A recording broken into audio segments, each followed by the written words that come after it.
Today we have to start with Mughal period, then we'll look after Marathas also. Tomorrow we'll have answer writing session. मैंने questions बना दिए हैं, अभी आप लोगों के लिए अपलोड कर दिए जाएंगे पोर्टल पे.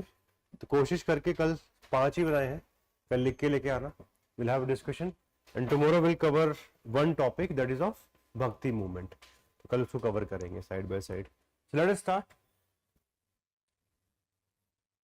When we talk about Mughals,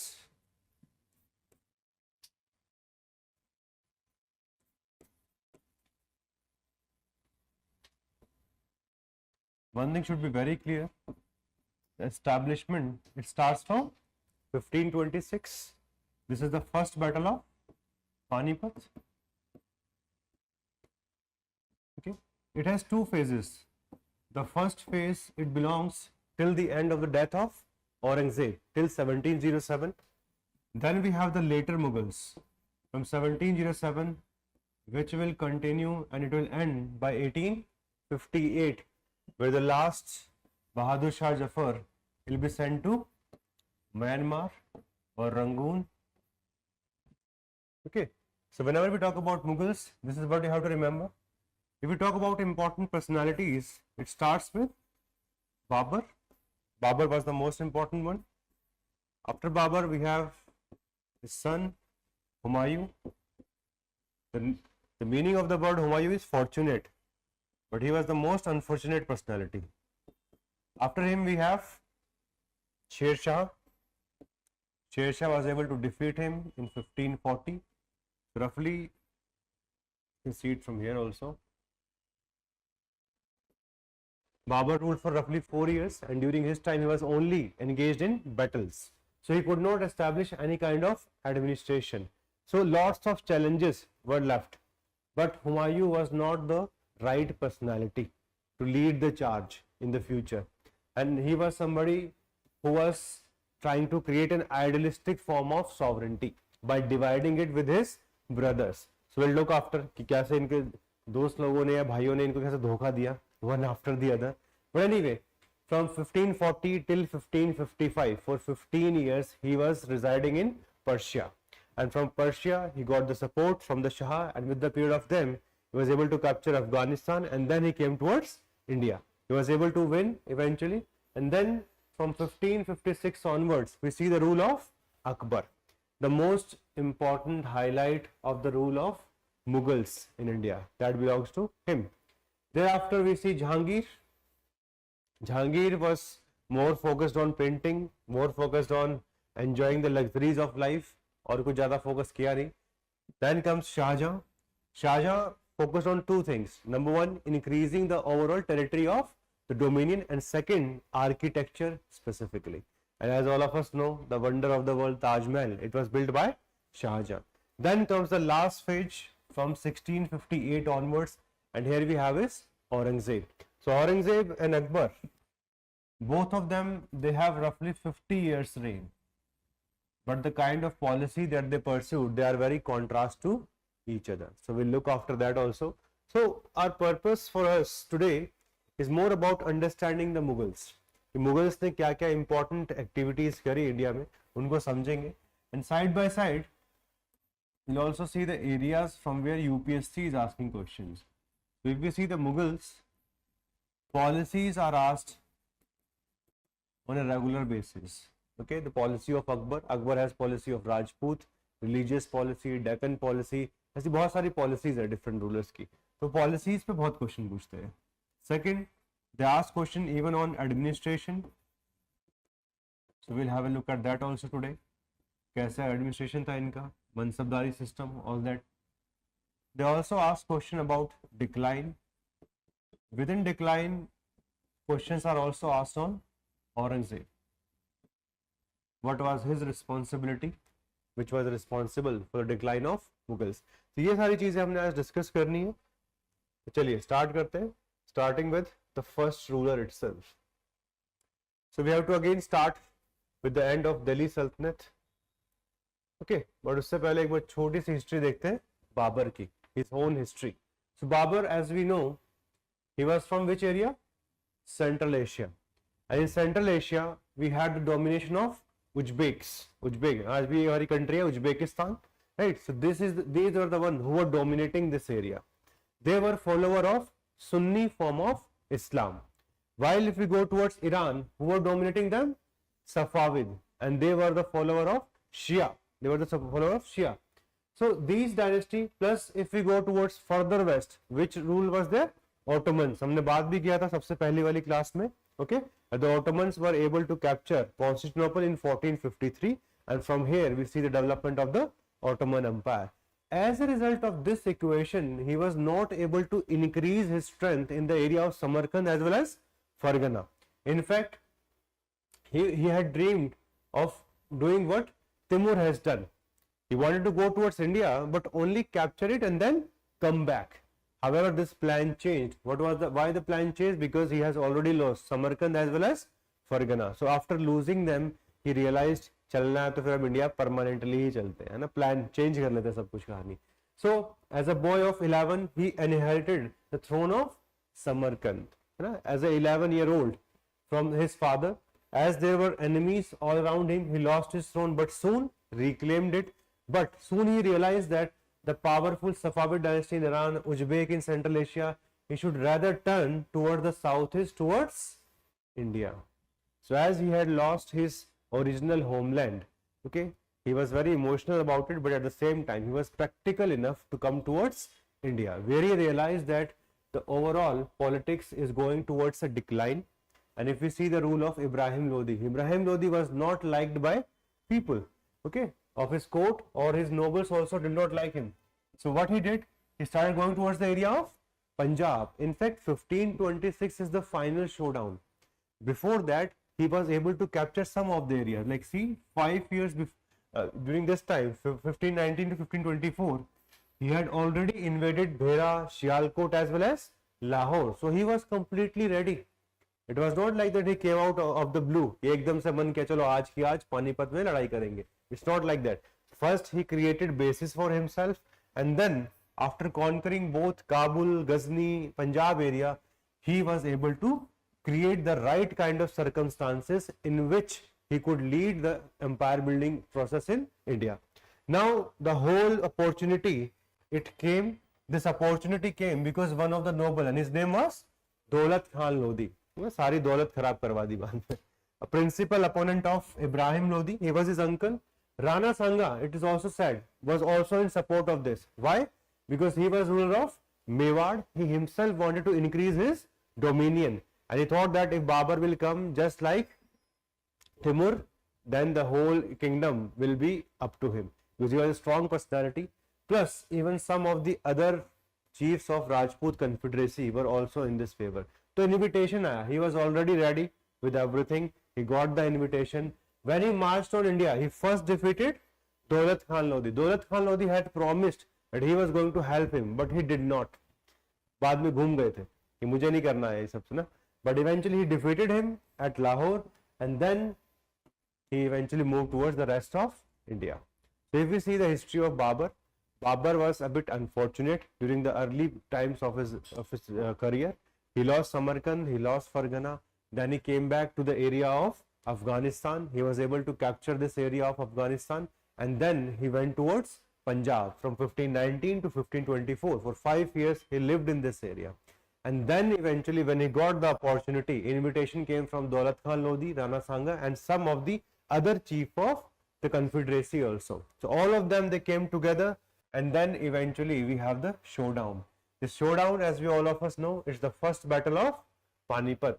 This battle was fought on 21st of April 1526. This was the first battle, first major battle in this time. Now Babur turned towards Lodi and the governing area of Punjab. Then eventually he also conquered Delhi and Agra and had to even suppress the Rajputs. One thing which is very, very important in his victory, it is the use of artillery. What is the meaning of artillery?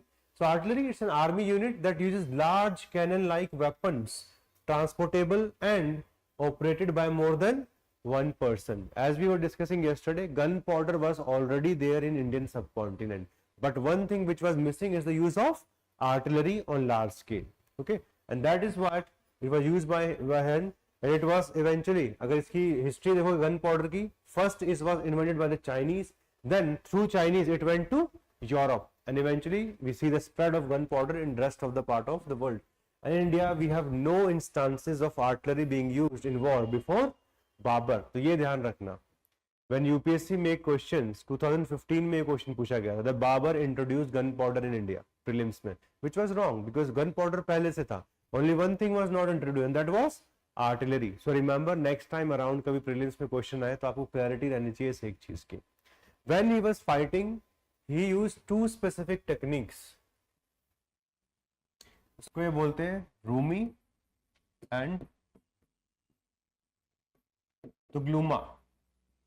These were the two techniques which were utilized by him. Alright, and when we say utilize, so we can easily understand what he used to do. Like suppose if this is the area occupied by the enemy, he used to divide his army into three parts.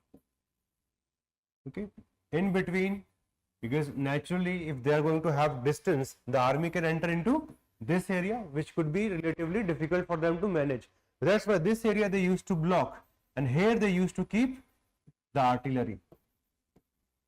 And by keeping artillery in between and their soldiers wide, they could easily encircle the enemy.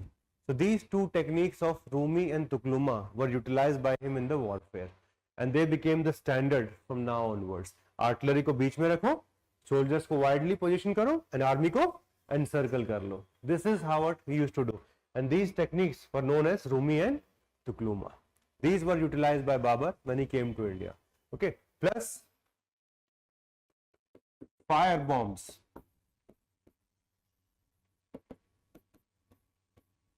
Fire was lit and they were thrown on the enemy to make a kind of chaos in their area.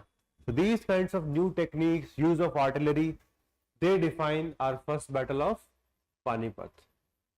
And since he was a soldier first and then anything else, because his whole life he was fighting, whole life completely dedicated to only one cause, and that was fighting. So he was a very brilliant military general. Very brilliant military general. Even with less number of troops, he was able to defeat his enemies, and that's why Babur is one of the most important personality in Indian history. One thing which is very important is, along with being a soldier, he was also a good literate person. He has written his own autobiography, which all of us know about. The name is, what is the name of his biography? Baburnama was not written by him. बताओ क्या, what is the name? Tujuke Babari. Tujuke Babari was written by him. It was written in Turkish language. Later on it was translated to Persian, and when it was translated to Persian by Abdur Rahim Khan-e-Khana, then it was known as Baburnama. ठीक है, तो दोनों के बीच में differentiation है. तुजुके बाबरी अभी करेंगे literature वाले पार्ट में.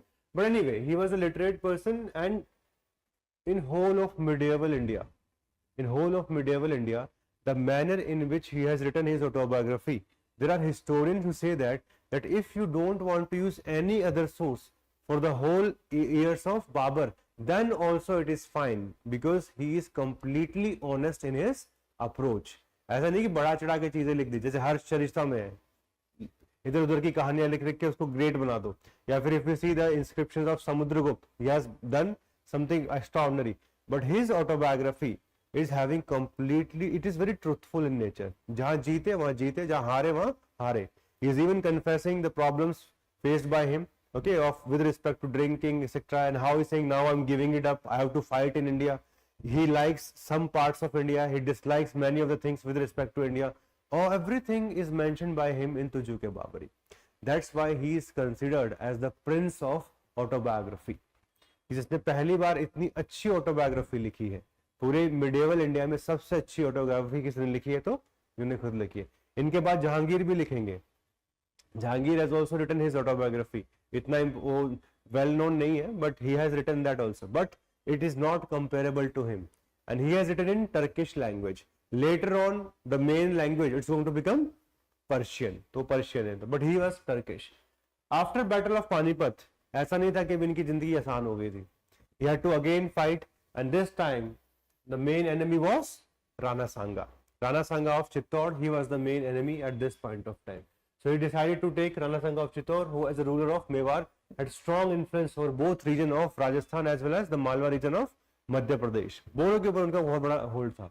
So Khanwa was the area which is very close to Agra. This was selected by him, favorable site for his inevitable encounter, and here eventually all of the people like Mahmud Lodi, Hasan Khan Mewati, ruler of Mewat, all of them, they came together, but again the victor was Babur.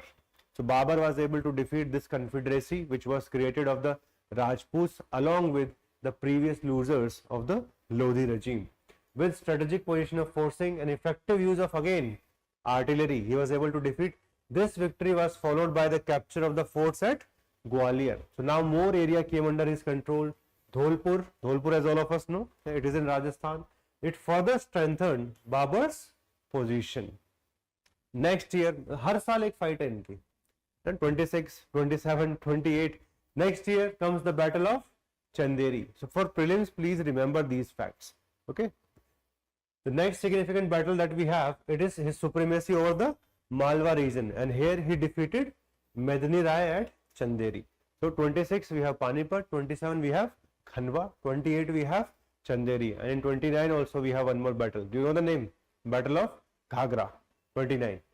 Following this victory, he turned towards the growing rebellion or activities of Afghans, because all these Afghan, if we see roughly, I am just giving an idea of this theme, there is a consistent trouble between the Mughals and the Afghans. Starting from this 16th century, this trouble is going to continue. Okay, like if we see, Mughals were the one who defeated which dynasty? Lodi dynasty. Okay, Ibrahim Lodi was defeated. So Afghans were not happy with these Mughals. Then comes Sher Shah. Okay, Sher Shah is the one who is going to change. So in between 1540 to 55, they are going to have again the power will come back to the Mughals, but the eventual rise of the Afghans later on, it will happen under Ahmad Shah, Abdali or Durrani, who is going to raid India 7 to 8 times. Third battle of Panipat भी उसी का part है, ठीक है इसमें. In between also, if we talk about second battle of Panipat, which was fought between Mughals led by Bairam Khan versus Hemu Vikramaditya. So again Hemu Vikramaditya, he was having the full support of Afghans. So पूरी आप chronology समझ सकते हो. First we see the defeat in 1526. Then in 1556 we have the Hemu, who again was a representative of Afghans. Again we have Sher Shah. So जो initial years है ना 1526 से लेके 1556, जो 30 years है, these are the initial years of the trouble between the Afghans and the Mughals. तो पहले Mughals जीतते हैं, then as we were already discussing,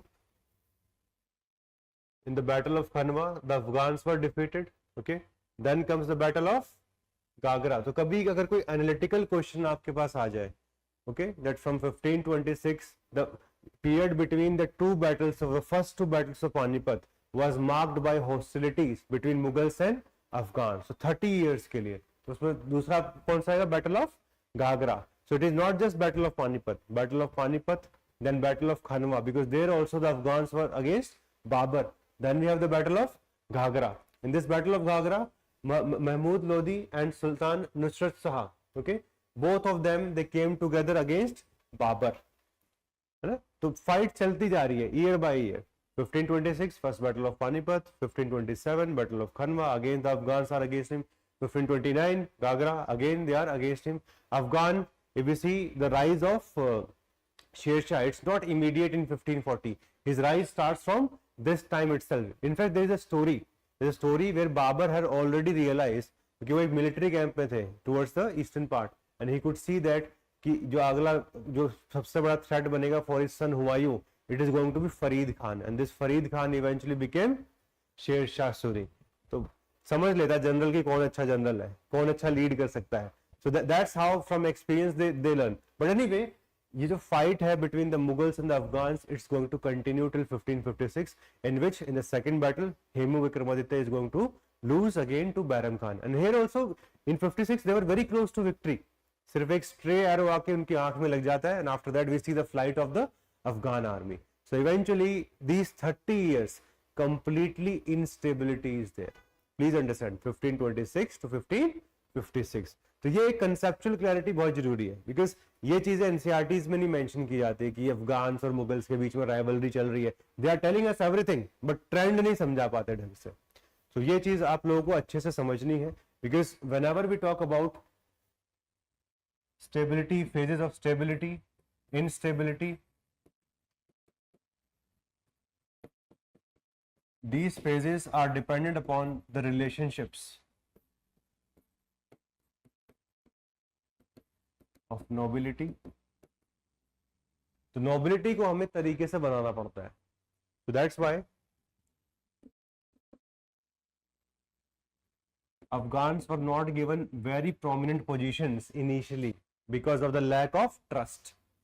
तो इसलिए सबसे पहले जो अच्छी वो थी पोस्ट थी, जैसे कि हमने वहां पे देखा था दिल्ली सल्तनत में इनिशियल पोस्ट किसको मिलती थी, टर्क्स को मिलती थी. तो यहाँ पे तुरानीस, ईरानीस, इनको ज्यादा अच्छी पोस्ट मिलती थी. अफगानिस्तान को जल्दी से वो अच्छी पोस्ट में नहीं रखते थे. Why? Because of this problem that 2 दिन स्टेबल रहेंगे, तीसरे दिन क्या होगा पता नहीं. Because this constant battle was going on between these two groups. And even in 1556 it was not the end. Time and again there used to be rebellions. It was not that all the Afghan, whenever they got an opportunity, they again went against the Mughal rule which was established here. So please remember, the initial phase, it was like a trouble between them. Now here also Babur defeated the Afghans, but he died on his way from Agra to Lahore in 1530, and this was the end of Babur for us. So Babur is more like a soldier who is just laying down, okay, the process of breaking the resistance of various Indian dynasties, which includes Rana Sanga, which includes the other people like the Medani Rai from the Malwa region, and which also includes the established leaders of this area, who are the Afghans, who are ruling us from the previous 70 years. तो इन तीनों को इन्होंने break down किया, and these battles are a testament that he was indefeatable in these kind of circumstances, and his whole system of army was very well trained. Now if we see estimate of Babur, why estimate? Because he is somebody who lost his kingdom way back, but then starting from 1519 onwards he comes towards Indian subcontinent, captures the area all the way up to Lahore by 1524, then gets an invitation, and after the invitation he was able to again fight from 26 till 1529. 3-4 साल फिर से लड़ाई लड़ते रहते हैं. But even during those time, he was writing his own memoirs. He was writing his autobiography. So that's why he is a good scholar of Persian as well as Arabic, and he has written this in the Turkish language, pure Turkish language. It is considered as a world classic. Babarnama हमने अंदर नाम लिखा है, but this is written by Abdul Rahim Khane Khana. During the time of Akbar, it was translated from Turkish to Persian. तो अब जब भी answer writing करो तो एक चीज का ध्यान रखना, आंसर राइटिंग में एक चीज ध्यान रखनी पड़ती है, that you have to write down that yes Baburnama is a source of understanding him. तुझे के Babur is also written by, but Baburnama लिख के ये मत लिखना which is written by Babur. It is written by Abdul Rahim Khane Khan. अभी उनका नाम आएगा, स्पेलिंग वगैरह याद कर लेंगे. Then but he also talks about Hindustan, कि उनको पसंद आया या फिर नहीं आया. So he said what Hindustan possessed in Babur's view is described as the chief excellence of Hindustan is that it's a large country and has abundance of gold and silver. It means that civilization was very rich. Then he again says another convenience of Hindustan is that workmen of every profession and trade are innumerable and without end. It means that secondary economic activities were very vibrant, and the money which was required, the wealth which was required to establish an empire was already there. And there is a story about Babur's death. The story is like Humayun, he fell sick and he had just had those prayers with the God that if you can take my life but revive my child, or revive my son. And that's how it goes in, and that's the story. Humayun recovered. Now anyway, Babur का जब भी estimate करेंगे, we talk about his personal life, we talk about him as more as a general, because he was a general who fought so many धुरंधर जो है India के, सबको उन्होंने एक एक करके डिफीट किया. Hi, a very good evening to all of you. I'm Vikas Elawat. I'm a former civil servant. I was able to crack UPSC twice. In fact, in 2018, I was able to get highest marks in history optional, and they were around 324. So this year, I'm coming up with a series which I'm calling Self-Study History Optional. इस series में 100 से ज़्यादा video होने वाले हैं, which are going to cover the different nuances of ancient, medieval, modern as well as world history. So those of you who are preparing for 2025, register करिए and try to get the maximum out of this specific initiative of ours. So at Prep Career IAS, we are producing results from last many years. 2023 में बहुत सारे toppers हमारे institute से थे. 2022, 21 हर साल बहुत अच्छे टॉपर्स यहाँ से निकले हैं, and they have been able to get very good marks in history optional. So those of you who are thinking कि यार start करके कितना कर पाएंगे कितना नहीं कर पाएंगे, we already have achievements with us. I was able to achieve, my students are achieving, and you can be the next. In sessions में क्या होने वाला है? Number 1, will be focusing on foundation of basic concepts, starting from what is history, what is historical period, what is proto history, what is pre history, basic level. Okay. Second, alignment with UPSC syllabus. जितना भी history optional का syllabus है वो 51 parts में divided है. So we are going to align each and every concept with the syllabus itself. Number 3, we going to focus on answer writing. All of you know कि जो mains है वो objective नहीं होता है, वो सब्जेक्टिव लेवल पे होता है, और आप सब लोगों को आंसर राइटिंग सीखना शुरू करना पड़ेगा, है ना. We do not have too much of time, तो जिस स्टार्टिंग से ही आंसर राइटिंग शुरू करेंगे. And number 4, the overall package is very holistic in nature. तो अगर आप इसको अच्छे से कर लेते हैं तो जो basic level foundation history optional की वो कंप्लीट हो जाएगी. You are going to get many important things along with this. Okay. 100+ session है, चारों पार्ट कवर होंगे. Theme wise segregated diagram, flow chart, जितने भी इंपॉर्टेंट एनसीईआरटीज हैं. देखो अगर हम सारी एनसीईआरटीज को कंबाइन कर दें, ancient, medieval, modern world of various boards of India, तो 25 से 26 एनसीईआरटी निकल के आती हैं. उन सबको हमने कोहेरेंट फॉर्म में डिज़ाइन किया है so that you can learn the best from that. Okay. Because देखो हिस्ट्री में रिसर्चेज चलती रहती हैं. अभी तमिलनाडु की जो एनसीईआरटीज हैं they are more important in comparison to the recent history then the previous history जो कि आर.एस. शर्मा वगैरह, सतीश चंद्रा या फिर बिपिन चंद्रा ने लिखी हैं. That's why we are covering all the NCERTs, and that's why 100+ sessions हो जा रहे हैं टोटल मिला के. देन 30+ वैल्यू एडेड आपको डॉक्यूमेंट मिलने वाले हैं, डेडिकेटेड आंसर राइटिंग सेशन मिलेंगे, जूम सेशंस भी करेंगे बाद में, ताकि आप लोगों की जितनी भी डाउट्स हों with respect to learning they could be solved. Overall जो है आपको क्लास की पीपीटीज मिलेंगी, कंसेप्ट लिस्ट मिलेगा, PYQs, जितने भी PYQs हैं उनको अच्छे से हमने डिज़ाइन कर दिया ताकि आप सब उनको अच्छे से पढ़ सकें. माइंड मैप मिलेंगे पूरे सिलेबस के, वर्कबुक और लर्निंग असाइनमेंट्स मिलेंगे, and self assessment test, so that once you learn something तो साथ में उसको एटलीस्ट इवेल्युएट भी करना चाहिए ना, कि भाई हमें कुछ समझ में आया भी है नहीं आया, एटलीस्ट जितना रिक्वायर्ड है वहाँ तक पहुँचे हैं या फिर नहीं पहुँचे हैं. तो आपको करना क्या है, what we need to do that, सबसे पहले आप रजिस्टर कर लीजिए. ठीक है. आपको एक स्पेसिफिक गूगल शीट मिलेगा, उसमें आप रजिस्टर कर लीजिए. Then as all of us understand हर किसी के पास लिमिटेड स्लॉट्स हैं, तो आपको एक स्पेसिफिक कॉल आएगा, and that is something which we are calling at screening process. Because अगर हमें आपको ये सारी सर्विसेज प्रोवाइड करनी है, the number of students which we can help they are always limited in nature. So academic counsellor is going to call you, they going to help you, और दे going to understand आपकी requirement क्या है. हो सकता है आप college के first year में हो, सेकंड ईयर में हो, थर्ड ईयर में हो, और you may have already prepared for some time and you are not getting the desired result. तो इसलिए हमें स्क्रीनिंग प्रोसेस चाहिए होगा, and finally on the basis of this you're going to get the benefit of this program.